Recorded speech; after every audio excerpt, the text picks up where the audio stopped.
back to SJU on this beautiful Wednesday morning. I'm Roxy Striar alongside Spenny G. Hey now. Bringing back the mug. Oh yeah, all day, every day. The thermos. It's Spenny's mug. You're allowed to call it what you want if you are the owner of said mug. Dan Murrell. Hello. Hello. Currently drinkless.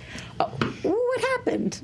I don't know. I drank before I came on the air. I find you often are the sole person at the table without a drink. Yeah, but I drink my stuff later. Like if you watch commentaries, I'm often the only person with something to drink. He drinks facts and poops knowledge, people. right. What can you say? Yep. That was an unbelievable statement. I'm picturing him pooping knowledge. Like what comes out in a cartoon version. Oh. Conjunction, junction, what? And we're off. All right. We actually have a lot to talk about today, guys, because Bob Iger stepped down as Disney's CEO, and the internet went abuzz like they were shocked about this. But we will break down everything that he's done. Well, not everything. A lot of things he's done in his career. Also, Indiana Jones not having Spielberg direct it. That's an interesting story that I want to break down with you guys. And some talk about Mulan and what's going to go on with its China release. All that and more today on SJU. So let's get into this first story. The biggest business and entertainment story we've had in a long time on this show. Bob Iger stepping down as CEO. Bob Iger is stepping down immediately from his CEO position, but he will stay on as chairman through 2021. They also said that Bob Chapek will be taking over as CEO. Were you guys, when you first heard this, were you surprised? Were you, did you have any thoughts about who the replacement was going to be? Dan, what are your thoughts?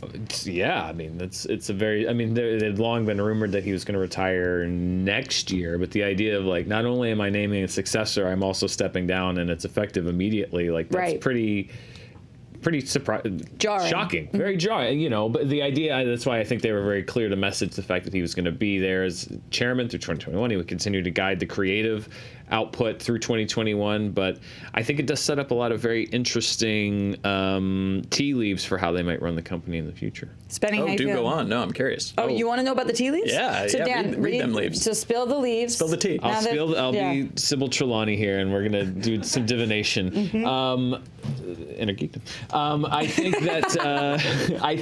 that you have Bob Chapek, who has been in charge of many different divisions inside the company for decades, but he also is not a creative CEO in the sense of like he's more of a product guy, and he also, a lot of people were surprised that this doesn't have much experience in the streaming area, which is such a huge a push for the company. So I think what it indicates is there'd been so much discussion about who the next CEO would be, and a lot of people are like, is it Kevin Feige? Is he being groomed?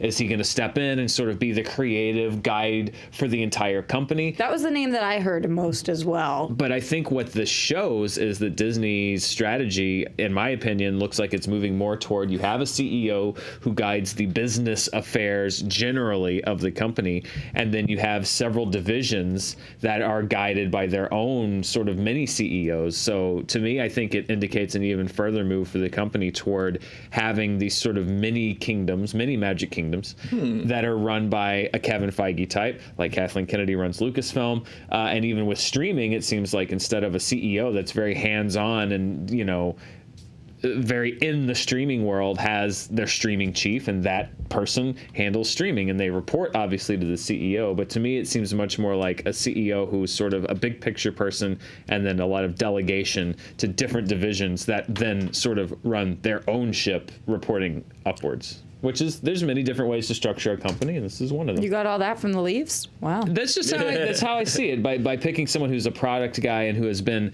in so many different divisions, but is not known to be a hands-on creative, and is also not very into the whole streaming scene, has not really worked in that division of the company. Spenny, how you feeling? Yeah, I mean, that makes a lot of sense, Dan. It does. You do get the sense that like there was nothing left for Iger to do, nothing left to acquire. He had built Disney Plus, or in the sense that he convinced, a board of directors to completely change the business model of Disney, and it launched, and it's a success. Like, what's left for there to do? You own everything. You started the service that everything's going to be distributed through. do the George Costanza exit, leave on a laugh. Be like, all right, bye-bye, I'm done. Don't stick around for something to go wrong. There's nothing big that he could get done between 2020 and 2021, so you might as well, kick back and, give some notes on some scripts or whatever you do as a creative, guy behind the guy. So, yeah, it is shocking, but it does make sense. There was a lot of buzz on the internet wondering if something happened. Did something take place behind the scenes that none of us know about? I'm under the impression that nothing would have happened considering he's staying on with the company, just in a different position. Did you guys hear this, people saying this, and how do you guys respond? I would say, I'm sure anytime it's something this sudden happens, people start to speculate, but I understand and I believe in his initial statements, and I get this line of thinking. He said, I did not want this to be a long and drawn out process. I didn't want there to be instability. I didn't want to say that I was stepping down and then there's this period of transition of just like, who's it going to be? Or what's it? It's just like, I wanted to make the move. The move's effective immediately. We start the guy in the job now, and I'm here for the next year and a half to guide that transition. Yeah, you've seen that makes sense to right? me. Mm-hmm. Yeah, you don't want, Logan and Kendall and, Cameron, or not Cameron, he plays Cameron in Ferris Bueller. All those guys, but what is his name? Shiv, he just made Shiv's husband CEO and called it a day. That's your analogy with this? Well, he's the guy that runs parks. That's true. Well, speaking of the guy who runs parks, another thing that I was hearing online, and this people seem to be pretty vocal about, and I have never been an employee of Disney, and especially not of their parks. I don't mean especially not like only when they want good reviews. That's I'm a secret employee. Yes, we're shill. all secret. Well, I am a shadow shill, so employees. does that count? But I have heard that he is not necessarily a favorite amongst the parks employees. Bob Chapek, that's who I'm talking about right now, because there was a lot of cuts, budget cuts under his regime. Do you guys think that will have any effect on him becoming CEO?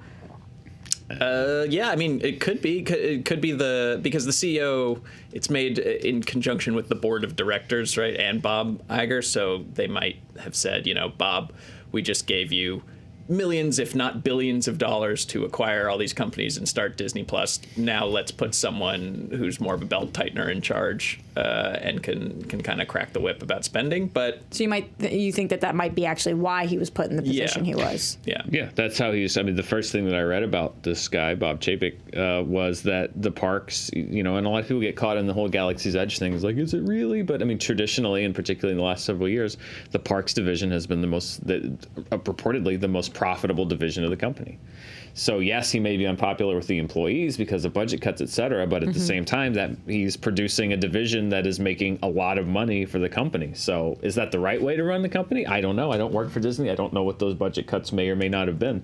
But again, I think this just further underlines what appears to be a strategy of bringing in somebody who is a financial guide who looks at the bottom line and creatively cedes a lot of the control to other divisions. I've gone down the interview rabbit hole for the last 16 hours just watching Bob Iger and Bob Chapek, the Bobs, do all of these interviews around town because they have been popping up on just a ton of not just entertainment shows but news shows as well, because this affects so many different areas of industry. And it seems like what Bob number 2 says is that I see what Bob number 1 did and I would like to continue doing exactly what Bob number 1 did, carry out his visions, continue in that direction. I think he's done an amazing job, and I want to keep going down that path. Do you guys think that that's a smart move for Disney to see what Bob numero uno did? I'm sure Bob Iger loves them. That's what I'm calling him. And for Bob 2 to do Bob 1 proud and justice, do you think that they are going down the right path and that they should just keep on going? Unless they literally bought the town of Los Angeles, there's not many more big moves that Disney can make. They made them all. Yeah, you can buy Paramount. There's not much left. And yeah, you know, that's certainly what you have to say publicly, because a lot of this is like they're not talking to us, they're talking to shareholders and investors. Wall Street, they're talking to Wall Street. It's like everything's fine, nothing's the matter. We're gonna keep doing everything Bob wanted to do. Bob 2's here, and just we're both Bobs. You can trust a Bob. You only have to scrape one name off the office. Yeah, only one name gets taken off the business card. And that it's would fine. be amazing. They just cross it out, Just write it cross over Iger temporarily. out and, Let's look at talking about all those acquisitions. Iger was named CEO in 2005, and since then he has acquired many of our favorite things, including Pixar in 2006 for $7.4 billion, Marvel in 2009 for $4 billion. Good deal. That's like the deal of the century. $4 billion. I mean, how often do we hear that a Marvel movie made back over $1 billion? Like that's a massive one.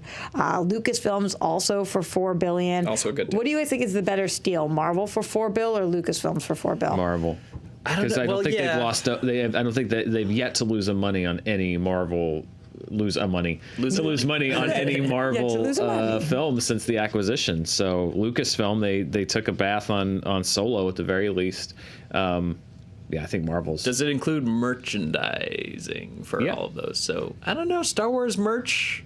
Yeah, still Marvel. I think Marvel's both Marvel's pretty good buys, I would say, though. And then most recently, the one that we talk about on this show all the time, 21st Century Fox, which was done in 2019. Also, they launched Disney Plus the end of 2019. I think that I read 28 million users right now, something around that number. Which was also a couple acquisitions. Like, they didn't build Disney Plus in-house. They like bought companies that create streaming service architecture and stuff like that, so that they didn't. Right. What is the name of that company? Starr. Well, and then they bought out the controlling interest in Hulu also. Right. At the so yeah. That is. Its acquisitions have been Bob Iger's hallmark. It's buying things. You guys are right, though, when I think about what is left to buy. Do you guys think in the next 5 years there will be another major acquisition of some sort? From Disney? Yeah. Legally, I honestly don't know how much more they can legally own. Yeah. Right.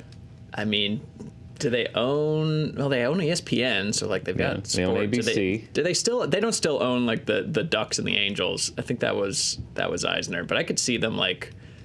I don't know. Maybe they'll just. I don't remember. And don't they have that creepy town in Florida where they all turn on each other? No, no, like Celebration. I think it was called. It was like Disneyland. Like you live on Disney's land. Yes.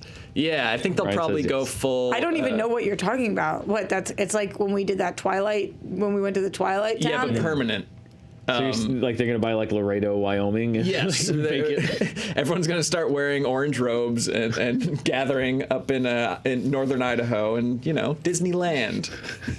Disney's land. Yeah, that's what's next. All right, and then also Joe Starr wanted us to talk about the Skynet funding bill that's passed. The system goes online August 4th, 1997. I think that's just Joe trying to warn us. Yeah. Well, you don't want us to tell them all about Skynet? It's inevitable. You don't think so? It's inevitable. I kind of liked it. Yeah. All right. Well, it's already happened, guys. 1997's a while ago. Any other thoughts on best acquisitions, what the company is going to be like without Iger, if you guys are concerned at all, or if you're excited for the new regime? I mean, again, I think it's Bob Iger also started, I think, this process of handing a lot of creative control over to different divisions directly, and I think you're just going to see more of that, which, as we've seen with Marvel and as we've seen with Star Wars, can be an asset and at times a liability. As we talked about on the show yesterday, I think sometimes the Lucasfilm division has been a little hasty in their decisions and announcing things maybe before they should have been, and that could, those kinds of mistakes when you don't have necessarily a creative CEO could be magnified. Yeah. I just think that whatever the ramifications of this deal or this move end up being, everything good that comes from it is due to Kevin Feige, and anything bad is because of Kathleen Kennedy. That's a great point. You and the internet agree. Just start throwing stones and see what they hit. Take this pen, start whipping it. We'll probably land right on Kathleen Kennedy's lap. So says the internet. Thank you guys so much for watching this at home. Skynet, Kathleen Sorry, Kennedy, all the above. We've broken Dan Murrell. That's the one. That's the way he goes. That's the way Dan Murrell goes out.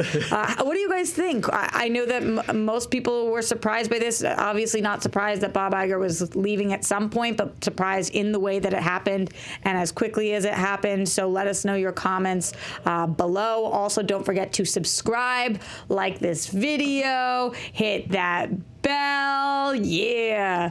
When we get enough likes, we do weird things, like make videos about knives and send Ryan to do cribs so we can see where he cries in the shadows. So definitely like the video. I don't know what our goal is for this week, but just start hitting like. Figuring it out. Yeah. This is Ryan in the background. We're figuring it out. We're working on it, okay? My cry hall is full right now. Also, we've got other amazing content going on. Fandom IRL, where a lawyer defends Joker and a psychologist breaks down Harley Quinn. These are like, and not just because I'm a part of them, these are some of my new favorite things that we're doing. Really interesting stuff, so make sure you look out for these as they will continue to come. Speaking of things that are continuing to come, Indiana Jones 5, guys. It was a weird segue. Will not be directed by Steven Spielberg. After a long development process, Steven Spielberg is handing the directing reins on Indiana Jones 5 to another filmmaker. Currently, apparently James Mangold is in talks to take the job. Initial thoughts on Spielberg not directing this movie before we get into the James Mangold stuff. Benny, how you feeling? You know. Oh, very enthusiastic. I'm sorry. We all saw Crystal Skull. We all know how much enthusiasm Harrison Ford has for life these days. Like, this is not a movie that gets me excited. So actually, like, injecting some new blood into it is almost, you know, that kind of is an eyebrow raiser for me. I love James Mangold and his work and his aesthetic, and I think that could be a fun fit for an Indiana Jones type movie. It just depends if Harrison Ford shows up and wants to wear the hat again. Okay, Dan, how are you feeling? Let it go. Frozen? Yes, it's at this point. You have no Lucas is not involved. He's gone. Oh yeah. Now no Spielberg. Kasdan's gone. Yeah, it's like everybody who originated it is gone, which if you want to, there's so many great adventure movies you can make. It doesn't have to be Indiana Jones. And at this point, if Spielberg's not there and Lucas isn't there and Harrison Ford is physically present, like is that now our bar for making an Indiana Jones movie, is that Harrison Ford is physically present on screen? It does seem like the answer to that is yes. Indiana Jones. Indiana 7. He's just going to be pushed through it like Hector Salamanca, just down a hallway. Yeah, ding. Oh my God. Indiana Jones was a great franchise. We had some great times. There were 3 great movies in the 80s, and then one that was made in 2008. I think that was a very nice way of saying why. Let it go. Yeah, I mean, they're riffing. Do you mean let the entire franchise go? Yes. Okay, but it is happening. It seems. It's Well, happening. of course, because Disney owns it, and it has made $5 in the past. So yes, they're gonna do it. So as long as it is happening, how do you feel about James Mangold being the person who happens with it? He's a good director. I mean, I He can direct action real good, but yeah. can Harrison Ford outrun a golf cart? Or like it's gonna be tough. It's gonna be a challenge. I'm getting major vibes of like de-aged Sam Jackson and Captain Marvel, where like even if you can make him look young, he's still like moving like an old man. What's he do? He's got like those walking poles that old people take on hikes. I can't wait to watch But that they'll digitally again. erase those. And then, you know, Shia has had like a resurgence. Will we see the return of Mutt? Is this Mutt's revenge? I think that's a hard pass from me, but Yeah. maybe. I don't think so. I feel indifferent, honestly. Yeah. I feel kind of indifferent. I get why they're doing it, because money. And also, Indiana Jones could have a good 5th movie. There are versions of it I could see playing out in my head that I like. I don't feel attached to Steven Spielberg being the director on this. I like James Mangold a lot.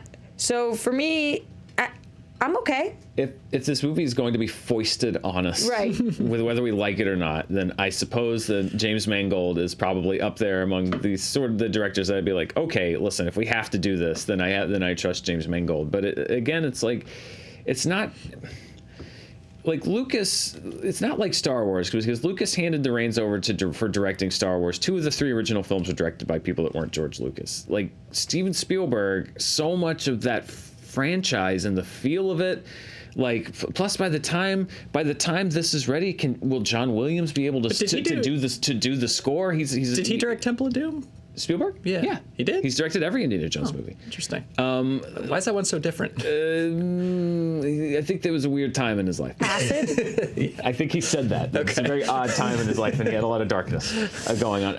But I think that Steven Spielberg is so intricately tied to this in a way that even George Lucas himself solely wasn't necessarily tied to Star Wars. Like, if Lucas isn't going to be there and Spielberg's not going to be there, there's been room, the buzz was that John Williams, that Rise of Skywalker may be his last feature job. I mean, so if you can't get John Williams there, it's like, at what point is it even Indiana Jones anymore, other than the fact that Harrison Ford again is physically present? Mm-hmm. Is there anything? Viking funeral. What, is that when you light it on fire and put it in the water? Yes, put a fedora in a boat and have Harrison Ford shoot an arrow at it and light it on fire, and it'll go over a waterfall.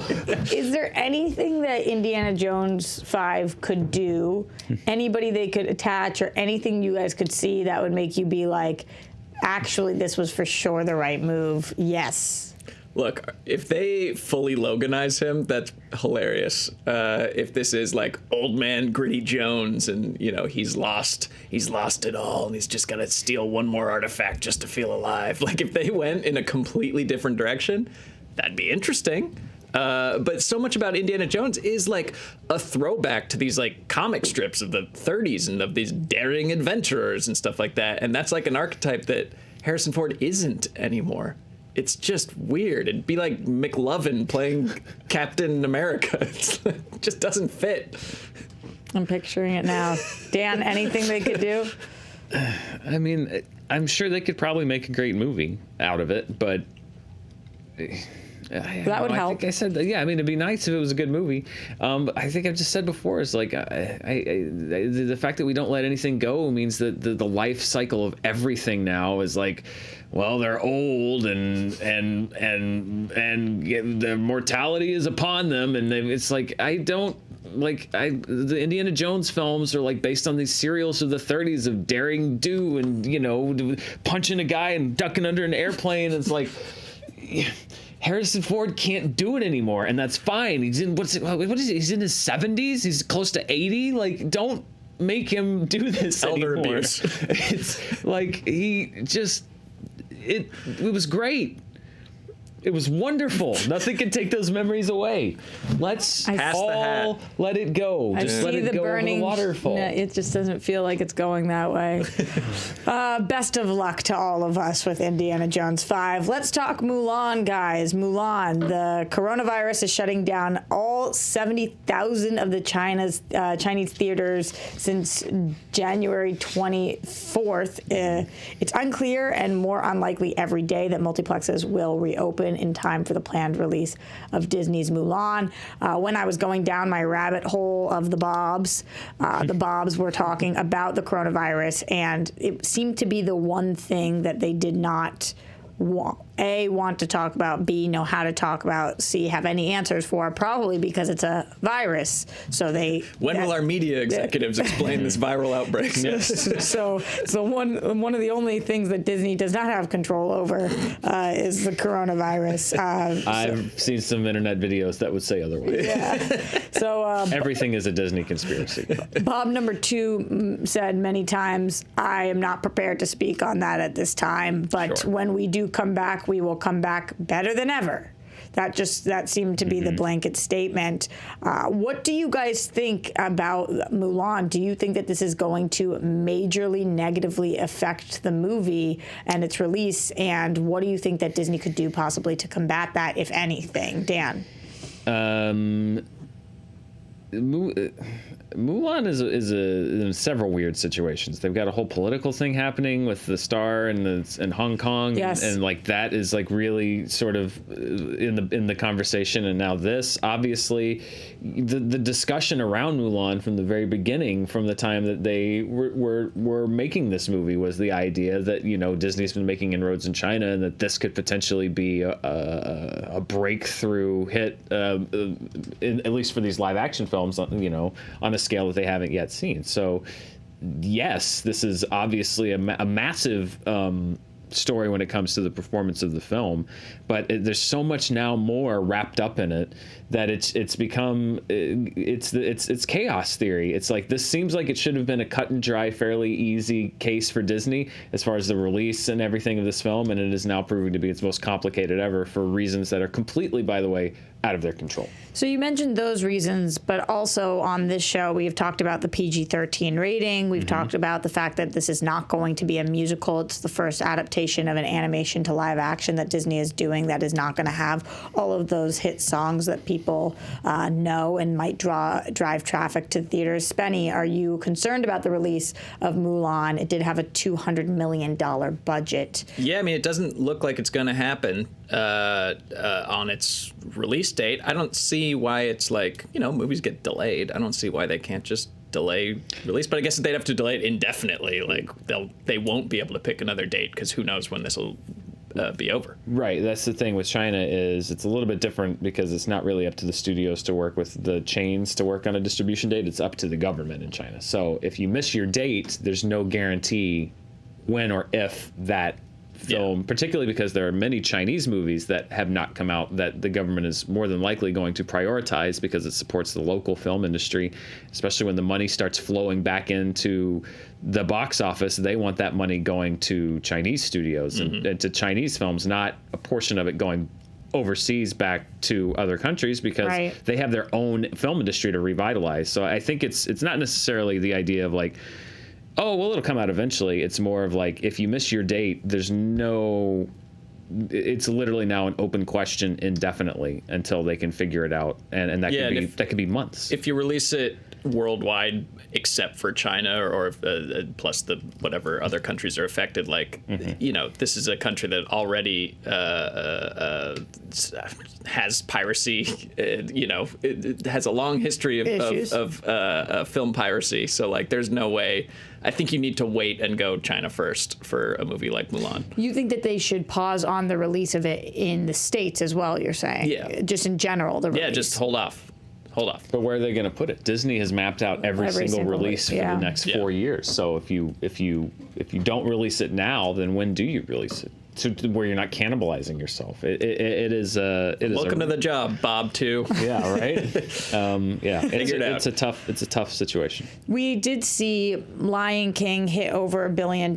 We saw the same thing with Aladdin. Do we think that Mulan has no chance, if they stick to their release date, of doing that well, or do you think that they could possibly follow in the footsteps of the other live action remakes? We don't know where the world's going to be next week with this. So that's the truth of it, is every day there's more news popping up. They might cancel the Olympics. Yeah, the Olympics are something. Right. They're talking about the Olympics having to reevaluate. You know, we don't know what the spread is going to be tomorrow. So, you know, if you're a company like Disney or any studio right now, you really have to put a question mark on almost everything on your release schedule, not just worldwide, but who knows, in 2 weeks it could be domestically, because whether the theaters are open in the United States or not, if there's a you know, an outbreak in a population center, or people just want to avoid public for safety's sake, if they're advised to, which they should be, by the way,